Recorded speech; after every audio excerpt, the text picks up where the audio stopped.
Welcome to today's presentations. Thank you so much for joining us today. Today's key topic of discussion is keys to successful grant writing. So welcome. Thank you so much for coming. I have one friend in the chat space who said that they needed to leave early. Thank you for that feedback. That's helpful. I won't take it personally when you scoot out a little bit early. Thank you. The chat space is available during today's presentation, so feel free to use that space. If I don't immediately respond to your question or your thoughts at that moment, Sherry is my moderator. So Sherry, thank you so much for joining me today. She'll either chime in and ask me to share some ideas related to that question at that moment, or I'll swing back around to it at the end and then cover any Q&A at that part. If you haven't discovered yet, the top right corner is a URL director, and it's a web link that will take you to the entire slide deck for today's presentation. If you're here with us live today, Sherry put that link directly in the chat space, and so you're more than welcome to click on that in order to follow along if you want. Sometimes during my presentations, I see that people pull out their cell phones and take pictures of different slides along the way. You don't have to, because you do have access to the entire presentation, but for note-taking purposes, if you want to take a couple pictures along the way, you are more than welcome to. So let's go ahead and make sure that your information here in Zoom reflects your name, your given name as CUSD understands you. We take attendance on these. That way, if you ever want a unit or if you need to share with your site administrator that you attended an event of some kind, then Sherry's able to store that information successfully. So just make sure that your Zoom name reflects the name that's on your CUSD badge. My name is Melissa Culver, and so if you need to contact me or if you have a desire to contact me in the future, my email is available there on the screen. My website is also available there on the screen. It's easy to figure out. It's melissaculver.com. I am on Twitter, and my Twitter handle is right there. You can find me at Culver Tech Tools, where I share with people things that I'm doing that are technology rich, and that is available there. Sherry is putting some of this information inside the chat space, so it's easy for you to click if you would like to. On my website, there is easy access to YouTube, my YouTube channel, as well as Twitter. Inside the presentation, these links are active. So if you have access to the slide deck and you click on any one of these, it will redirect you to those locations. If you want to connect, if you have questions, if you need to find out more information, you can head there. For those of you who have never seen me before and you don't know who I am, here's just a little background on who I am. Some of these talking points I usually share with my audience to let them know that upcoming presentations are coming. Some of the things that we already have on the calendar, I have addressed those. If any of my qualifications are interesting to you and you're like, wow, I would really like to learn more about, feel free to email me and let me know, and I can put together a future presentation targeting key ideas that are helpful for you as an educator or as an administrator.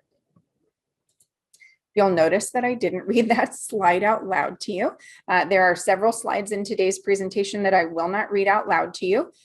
Some slides in today's presentation have a lot of text on them. That's not always my go-to strategy, but the reason why I have a lot of text in today's presentation is because this presentation and the slide deck kind of serve as a go-to manual or a how-to. And so if you ever want to refer to that content again outside of the actual video, then you have access to that.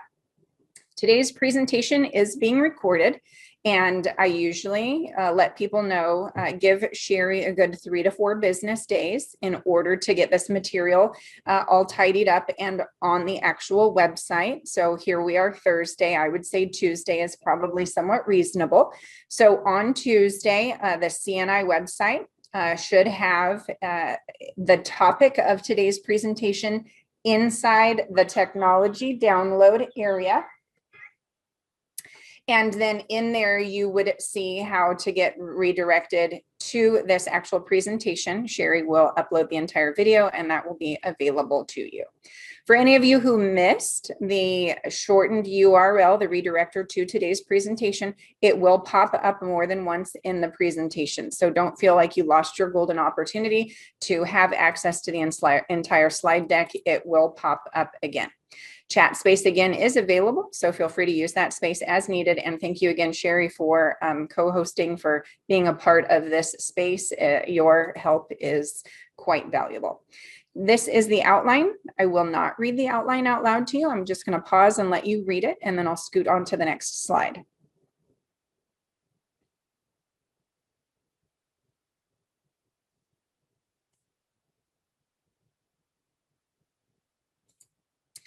All right, so from my outline, I'm starting off with my grant story. I'll try to make this concise. I'll try to make sure that the information I share is helpful. In this helicopter overview of my own grant story, you'll probably find some golden nuggets along the way and say, oh, okay, that's helpful for me to understand. Oh, I didn't know that. So in the narrative that I'm providing, my hope is that you'll learn about the process through the narrative. So for my first grant, I applied to the Toshiba Foundation of America and I requested $2,000. And I had never written a grant before in my life. I didn't go online. I didn't go to a webinar. I didn't ask anyone for help. I just plowed through and figured, oh, you know what? Even if I don't get the money, the whole process is a learning process. I'm going to learn from it. If the answer is yes, awesome. If the answer is no, then I learn from it. And they were kind enough to give me $2,000. And with that $2,000, the focus of my grant was that I wanted to see increased scientific language production in our special education department through tactile exploration with 3D print technology. The title of your grant does not have to be awkward and cumbersome like mine, but I wanted to make sure that the grant team knew exactly what I wanted to do with their money that they were giving to a total stranger. And for this grant, they actually asked for my resume and they actually asked for a letter from my administrator. So depending on the type of grant that you choose, you may need a letter of recommendation, you may need to include your resume. It all just depends on the grant that you're seeking out and the specifications that they outline in that grant application process. So I needed filament for my 3D printer because it wasn't going to print anything without the filament. And so with that money, I purchased headsets with microphones so students could use Flipgrid in the classroom environment. And the microphone that was super close to their mouth would do a better job of grabbing their video content than the one that was farther away from them in the actual laptop itself. So I wanted to build communication, collaboration, connectivity, but I also wanted students in my GATE program to design flexible models for the special education department. So the focus of this specific grant was the idea of design engineering. I wanted students to use a 3D printer to build community in the context of the special ed department, but I knew I needed something that sounded very heady and smart and intelligent. And so I thought, well, wouldn't it be cool if the students were able to touch flexible models and then through direct instruction and tactile exploration, then they can increase words like habitat, diet, environment, and things of that nature.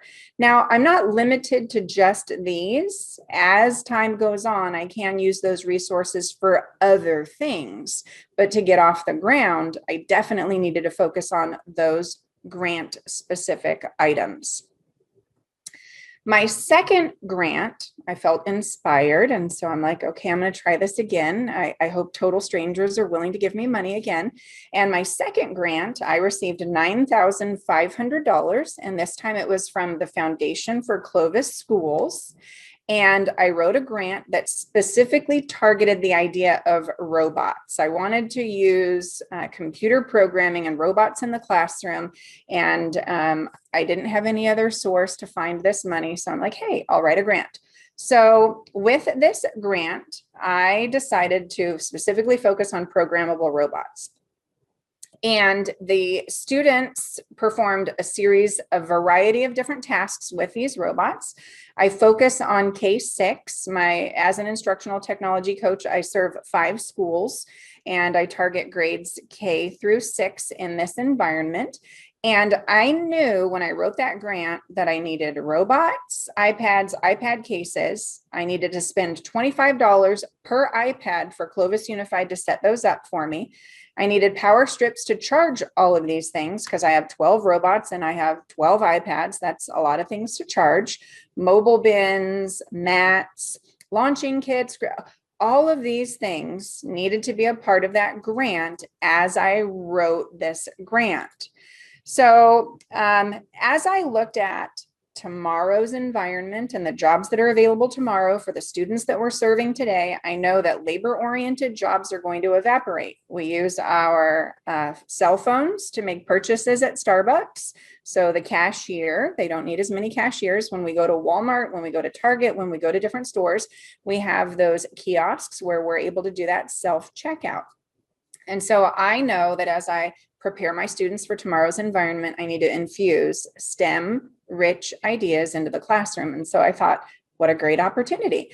So you can see the robots right here. You can see the bin in that top right picture because I'm going to move it from classroom to classroom, from school to school. So as I'm writing this grant, I'm thinking about all the tools I need in order for that grant to be successful.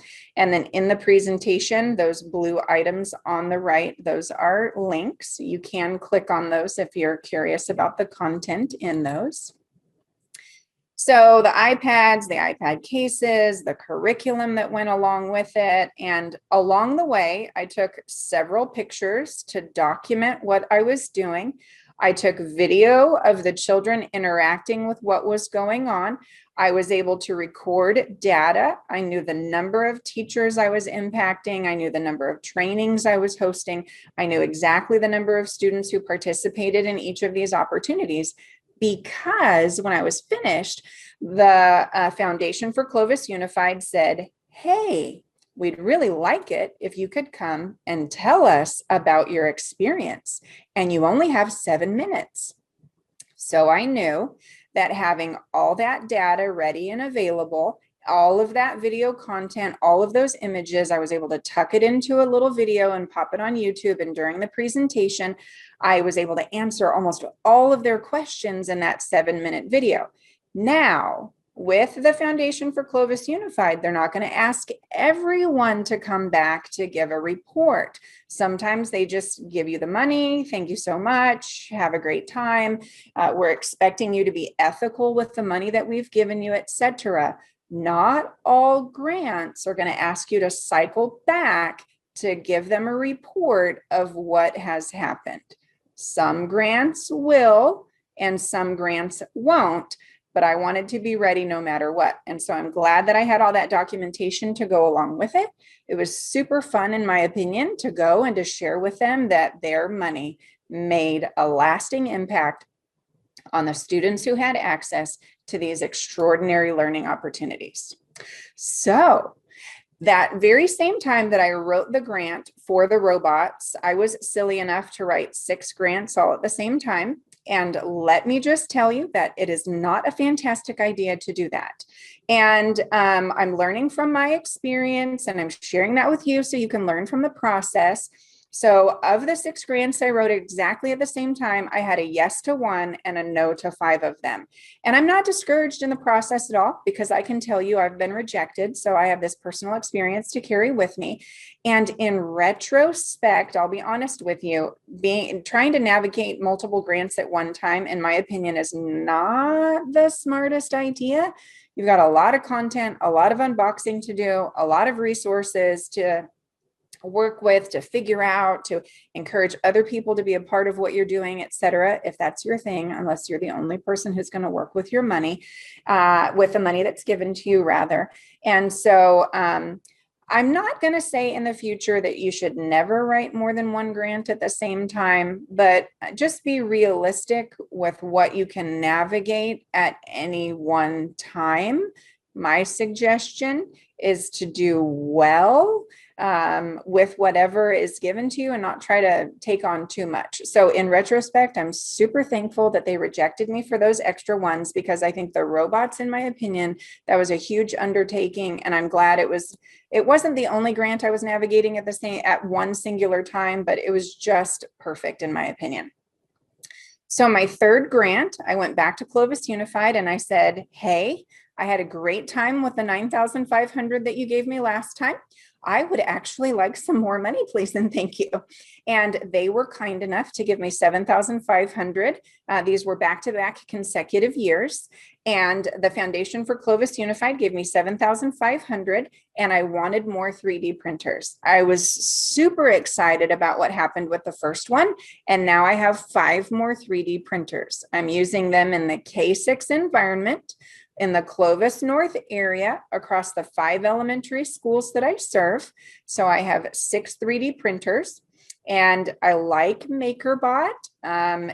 In the future, I'm going to do an entire presentation on 3D printing. So come back for that one if you're curious about 3D printing. So 5 3D printers, boxes of filament, certification, power strips, and painter's tape. And those were the items that I purchased with the money that they provided me for the grant. The focus of this specific grant was the blind community, and I wanted those 3D printers to advance independence in our blind community by building community, by training our grades 4 through 6 GATE students how to make these builds. And the blind students, the students who are blind, are visually impaired students over at Mountain View Elementary School, now have access to literacy cards, the alpha code for Braille. Each child can have their own set. They can have a set on campus. They can have a set at home. Talk about differentiated instruction. Talk about meeting specialized needs. In my opinion, this is a fantastic tool that allows us to do that. Likewise, our visually impaired students are unfamiliar with the lettering system that we are familiar with, because their letters look a whole lot different from ours. And when we walk with them to the intersection and we say, this one looks like a plus symbol, or this one looks like a T, they're like, what? And now we're able to explain exactly what those intersections and those paths look like with these mobility cards. They understand whether or not they can turn left or right, where the cars are traveling, and the pathway that is safest for them. We can print as many as we need. They can be in more than one location. We don't have to pay shipping and handling. It doesn't take 14 days to arrive. We can print it on site immediately. So those are what the mobility cards are. So in review, I have successfully written 3 grants totaling $19,000. And I am coming to you with this presentation based on the experience that I have. So on to the next slide. My recommendation is step number 1, please get support from your administration. Make sure that someone on your admin team is aware of the direction that you want to go and what you want to do, because all grants will ask you, do you have permission or support from your administrative team, yes or no? And you're going to need to answer that question on the application. In addition to that, it's always nice to know what's going on behind the scenes that you're not aware of. And maybe your administrator already has a pocket of money and wants to give it away. And the first curious person who pops in and says, hey, can I have some money? Maybe you don't need to write that grant after all. Or maybe somebody else on your site also wants to write a grant, and then maybe the 2 of you can pair up and write it together. Your administration has potentially some solutions that you're unfamiliar with, and so gaining that insight before you proceed might be a profitable idea. Always be willing to ask questions and be willing to receive feedback. If your administrator provides you some insight about a targeted group of students on your campus, some academic goals that he or she might have, that insight may shape how you write that grant. Leave that door open. Feel free to have your administrator ask questions as needed, and feel free to involve your administrator as much as he or she would like to be involved.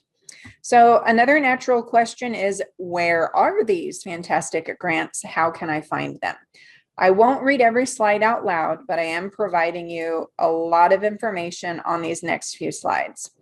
The Foundation for Clovis Schools seeks out money from local businesses in our area that want to invest in us and want to invest in our tomorrow and our students. So once each year, the foundation grant is available. We usually get an email letting us know that the deadline is coming up or the window of opportunity is it will be available on a specific date. And so if the website already lets you know that it's going to open up on a certain date, feel free to drop something in your calendar with a reminder, reminding yourself, hey, you know what, there's that grant I'm interested in. Maybe I should swing around and see if that's an option. This particular link right here will take you to a host of other grants. A number of the grants that I'm showcasing are STEM-oriented, robot-oriented, and things of that nature. Don't be intimidated by those. If you want something related to drama or social emotional learning, or maybe you want specific chairs in your classroom for students who are wiggly, like just think outside of the box. Target things that are interesting to you, because if it's not interesting to you, you definitely don't want to write about it. MakerBot has an entire grant guide that's free, and you can find information and other links available there. Obviously, that's a web link. You could click on that one. The Toshiba Foundation of America is where I went. For Toshiba, the amount of money they're willing to give away increases based on the age group.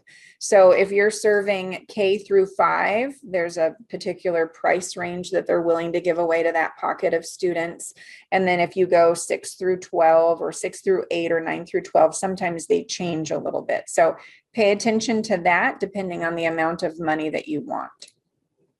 STEMgrants.com is another option. You'll find a guide, information, you'll find links to other grants.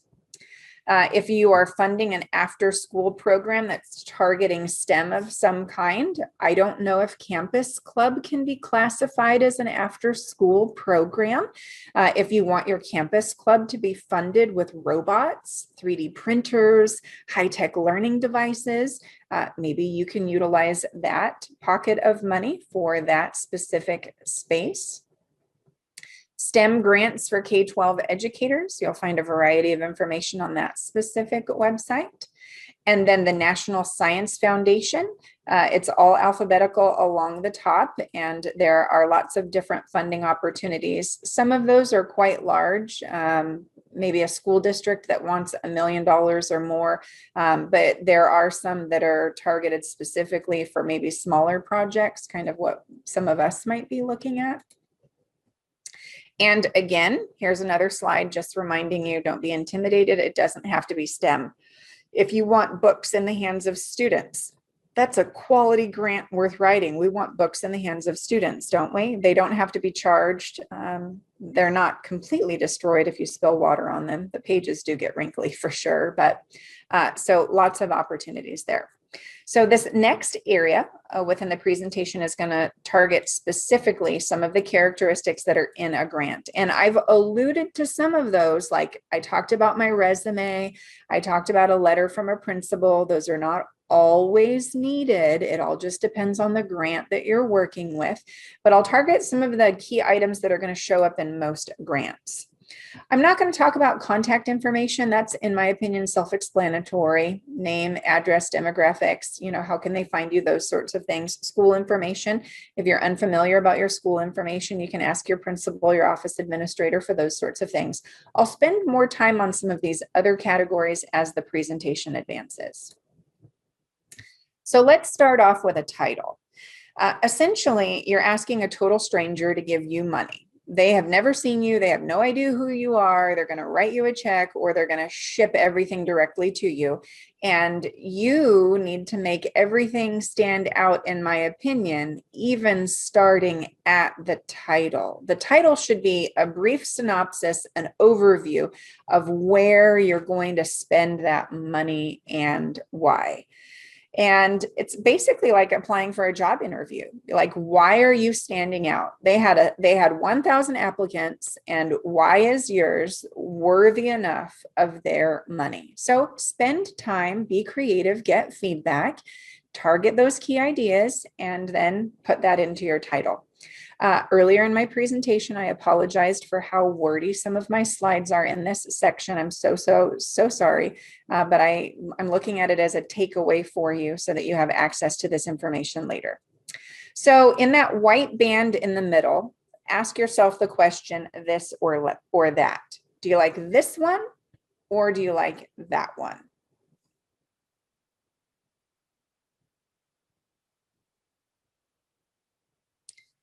In my opinion, the second one says to me right off the bat that if I'm the person giving my money away to a total stranger, more students will be impacted by the second one instead of the first one.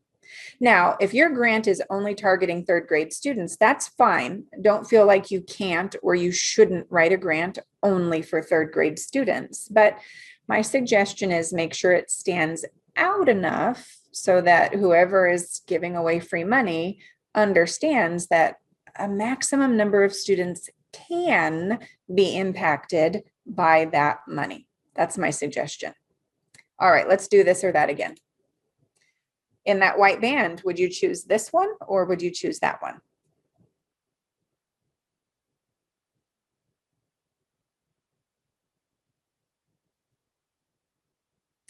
Now, both of them are somewhat similar. We're targeting the idea of physical education equipment. We're both targeting specifically the idea of special needs. But in that second one, we're targeting a very specific demographic of students. And one singular word says, hey, we really would like some specialized equipment to meet the needs of this pocket of students. In addition to that, we're also using specific language to target a specialized type of equipment to work with a specific group of students. Now, this one is very, very different from that last one. The last one said we're working with a whole lot of students. This one says we're working with a specialized group of students. So I don't want you to feel like the door has to close if it's only a small number of students. For example, one of my grants specifically worked with students who were visually impaired. So we need specialized equipment that is definitely going to serve that specific group of population, that population specifically. If you can share specific language in the title, in my opinion, that is helpful. All right, let's do this or that again.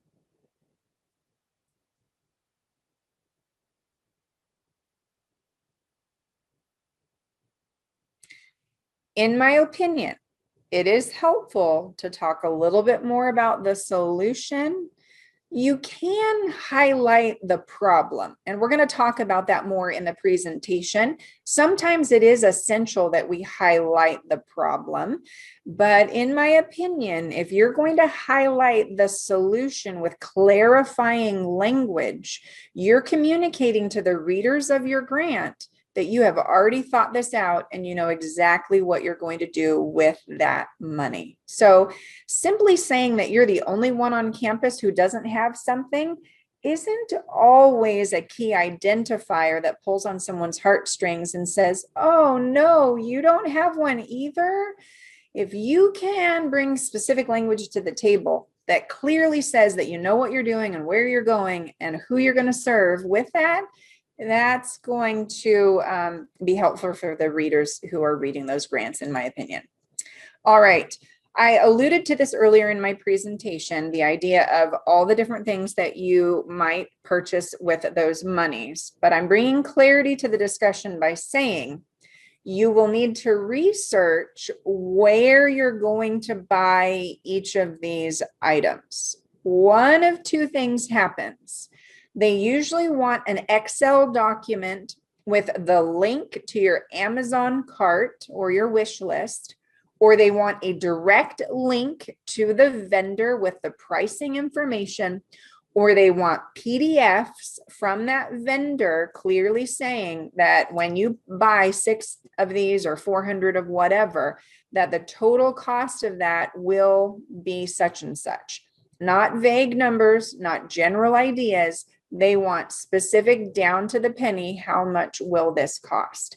So invest the time to figure out how exactly you would spend that money. Extras. I suggested this more than once, may have repeated it. Think through all the different tools that you're going to need in order for that resource to work well. Now, maybe your parents can supply some of it. Maybe your administrator's got a little bit of money in the budget left over to cover some of those. In my opinion, it's helpful if you can try to think ahead and have the grant fund as much of that as possible. I, on my last grant, forgot thumb drives. Thumb drives are super helpful. I had someone in the district reach out and say, hey, do you need anything? And I said, yes, I would really like 5 thumb drives, please. So even I forget things in the grant that would be helpful. So don't feel bad if that's the case. A few clarifying details for the vendor. If your office staff or your area secretary or your technology coaches build relationships with those individuals and ask them questions about vendors that they're aware of. On my last grant, when I wanted the 3D printers, I got a direct quote from the manufacturer. And then I also went to Trox, which is a local supplier. I believe I have a slide coming up that talks about that, and it may even have a link to it, hopefully. When I went directly to Trox, they actually gave me a pricing discount beyond what the manufacturer was able to give me. And by having that relationship, I was able to save like $500 by going through a local school vendor. So do a little bit of research, see if you can get it cheaper somewhere else. Get that PDF if available. It's a helpful artifact to supply inside of that grant application. A few details to consider. Feel free to build relationships with vendors. You can have them on direct email. I have one of my vendors on direct email. I'm able to reach out to her and ask questions. I feel like it's super helpful. If I need something in 48 hours, because I've already built that relationship, she's able to send those PDFs to me. When I purchased the headphones for my first grant, I either emailed or phoned the company and said, hey, I'd really like to purchase, I can't remember what the number was. I don't know if it was 60 or 70 headsets. And I said, it's not available on your website. And they said, oh yeah, we haven't updated it. Here's, we'll email you the information. So it doesn't hurt to call them directly or send them a personal email. And then you might find some clarifying information that's helpful for you, or even a bulk discount price potentially. Overused vocabulary. I'm going to pause and let you read this, and then I'm going to show you what I'm highlighting on that next slide.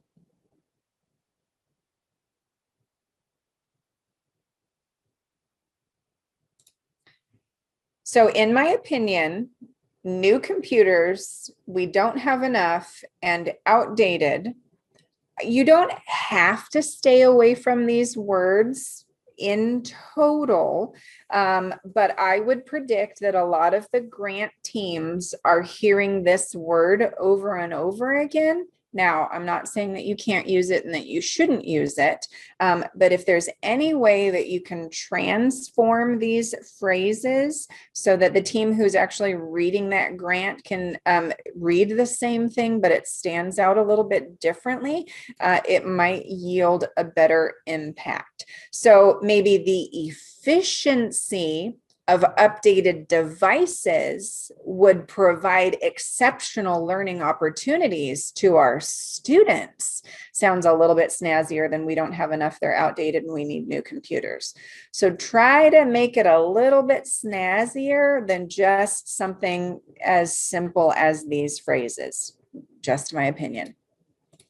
All right, some of these next slides are going to get really wordy. I'm so sorry. The key questions that you're going to find in a grant are going to be similar to these key questions here. I'll pause for just a few seconds. If I'm going too quickly, you're more than welcome to tell me in the chat that I need to slow down. If you have key questions I need to address at this time, you're more than welcome to. Otherwise, after I pause, I'm just going to keep going.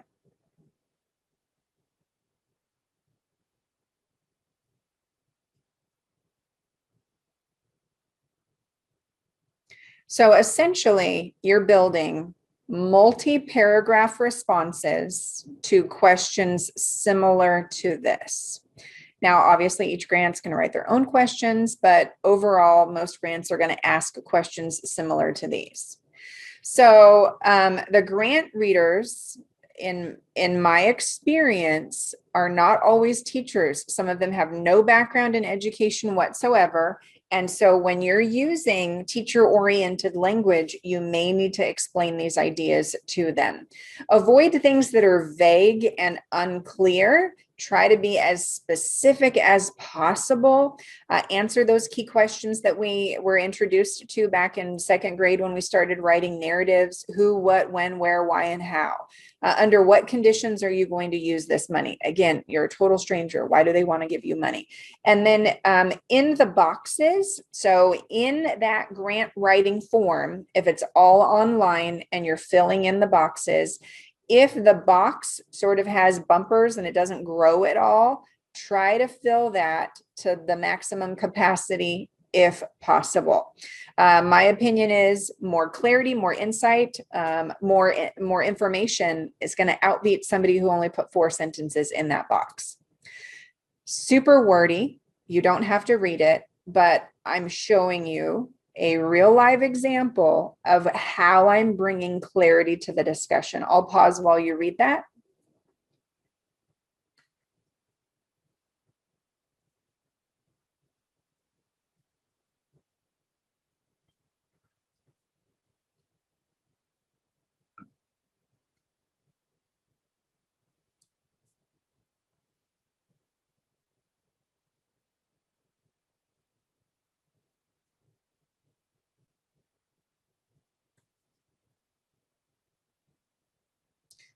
I'm definitely using teacher-oriented language in here, but someone who isn't a teacher should be able to understand those ideas because I've provided a lot of supporting information around that vocabulary. I'm not just saying we don't have enough. I'm not just saying we don't have any. I'm bringing clarity to how I'm going to use those instruments in the classroom. And the grant readers can understand the situations that I'm using in order to say, hey, you know what, maybe we want to give her money.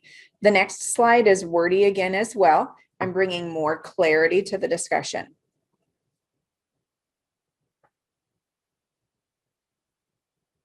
And if anyone's on an iPad or a cell phone and you can't read it and you want me to read it out loud, just let me know. I'm so sorry.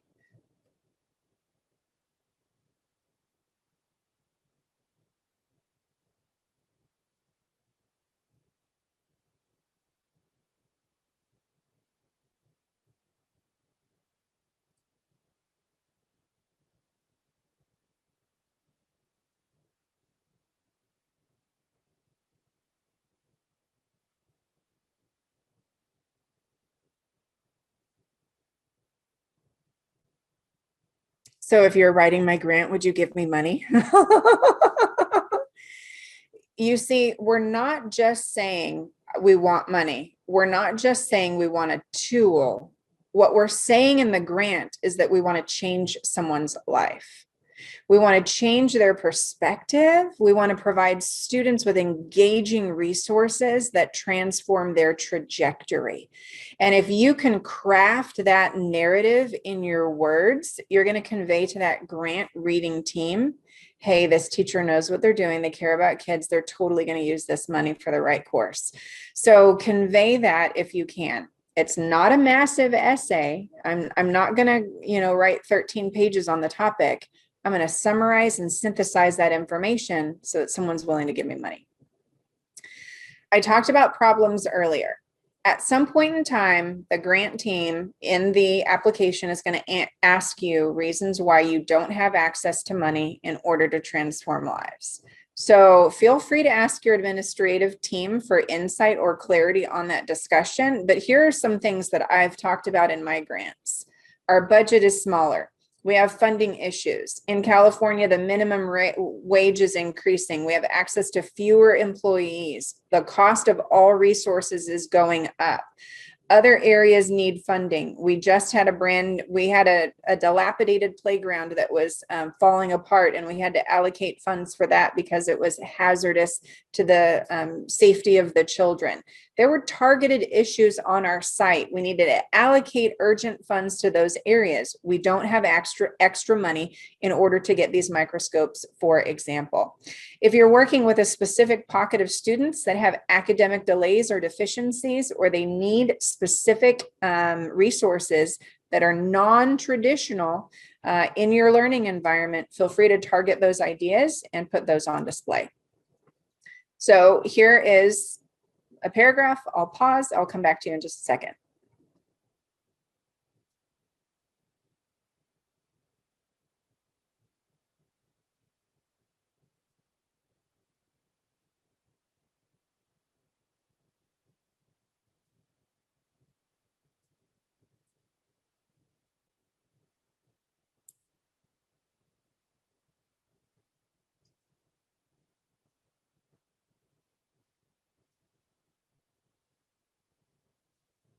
Support those complex ideas with a detailed sentence. It doesn't need to be a paragraph per problem, but make sure that your team clearly understands even information that they may already know.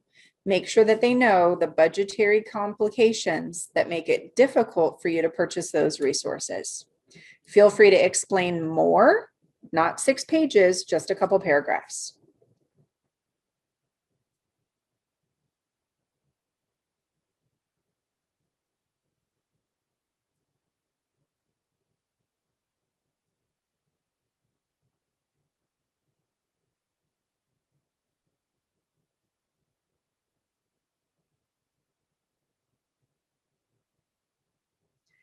We're in the business of making sure that every student has access to quality learning resources, no matter who they are, no matter where they come from.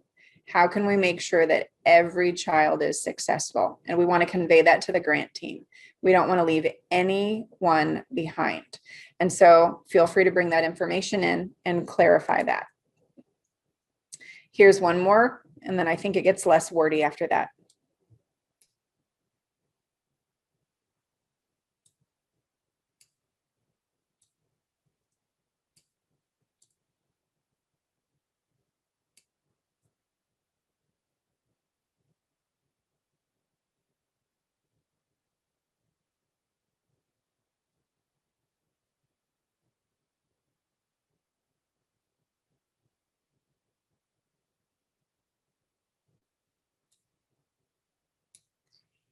If at all possible, if you can explain how these resources will be used in another way, your grant team is reassured that these resources are not going to sit in a closet collecting dust 4 years from now.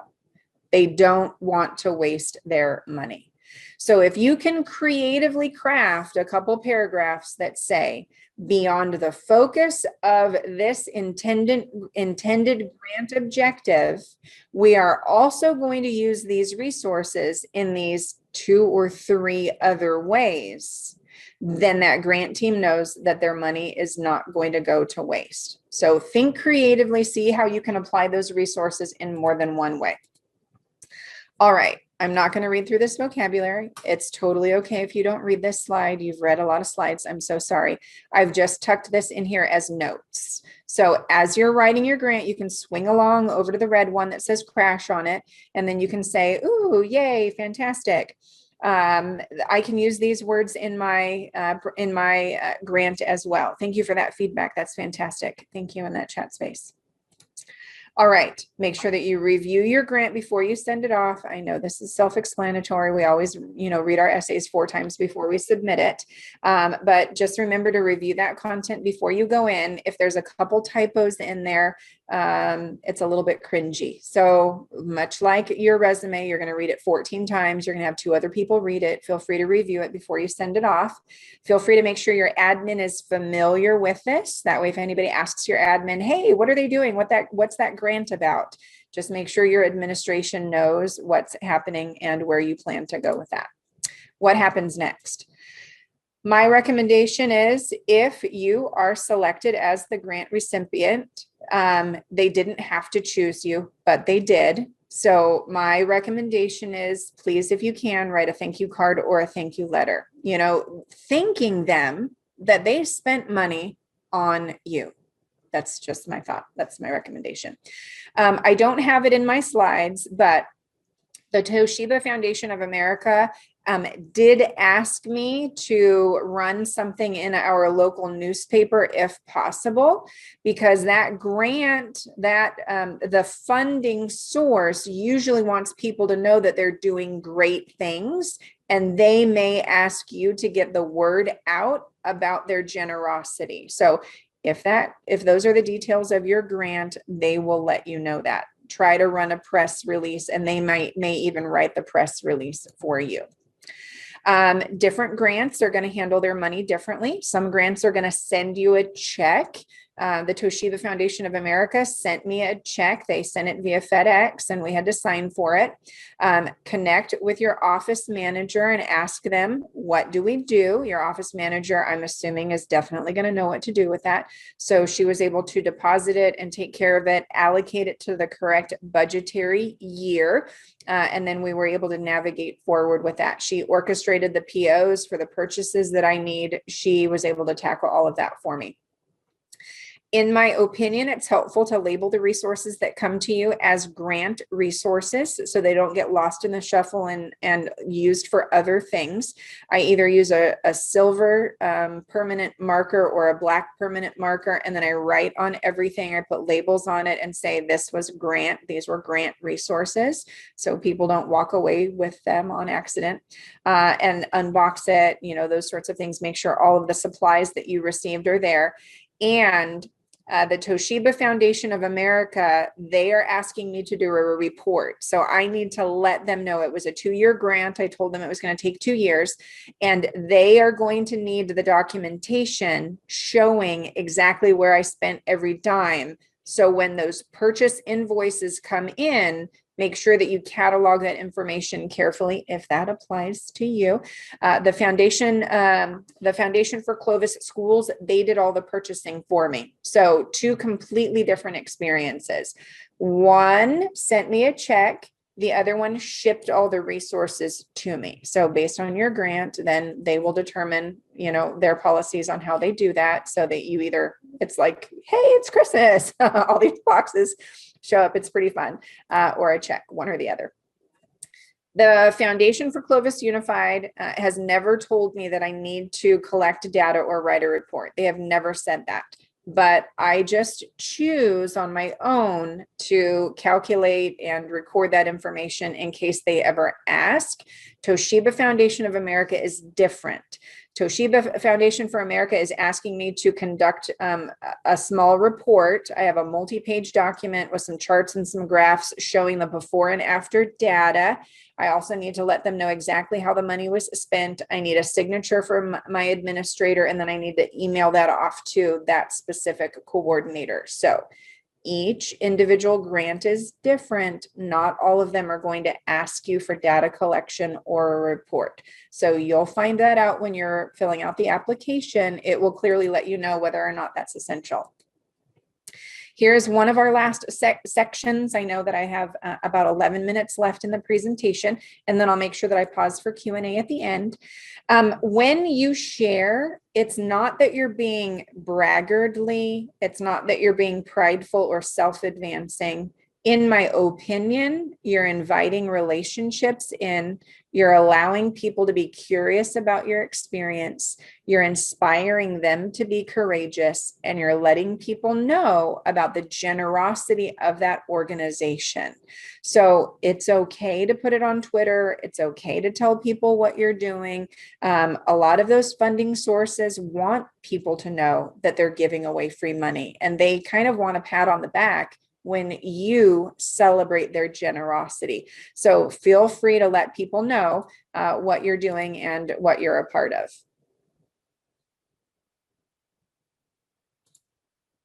Record keeping, I've already said it, not all grants need record keeping. For the Toshiba Foundation of America, I put targeted items on my calendar. Make sure that you involve teacher so-and-so, make sure that you get parent permission, make sure that you get such and such in, all of these things, one direction or the other, make sure that the before tabulations have been calculated, the after tabulations have been calculated, and those sorts of things. And then my organizational structure is to put it on the calendar so I don't forget. At this mile marker, do this, on this date, do this, etc. My recommendation is give yourself a buffer, again, only if that data is necessary. If it's not, then don't worry about it. What kind of data do you collect? Video, pictures, experiences, testimony, whatever blesses you. I don't ever want you to feel like, oh, this is crushing, I want to give up, I never want to touch a grant in my life. Don't say that, please. If you're curious about grants, you're more than welcome to email me, and then we can connect by phone later if needed. So I don't know how much time I can give you as far as support is concerned, but for some of those preliminary questions, I want to provide that with you. To two of our friends in Zoom, if you haven't changed your name to your given name yet, I recommend that if you want Clovis Unified to have record of your attendance. That way, if you need a unit or if you need credit for your site, feel free to click the ... and then the more button, and then change your name in Zoom for attendance purposes if needed. Not all grants need a report. Feel free to drop that information into a document, highlight how those site funds are used, and essentially, if you record that data and are requested to share it back with the funding team, you're leaving that door open for that funding organization to provide you with more money in the future. So I cycled back to the Foundation for Clovis Unified and they said, yes, here's more money. So sometimes a grant is willing to give you more money on that next calendar cycle.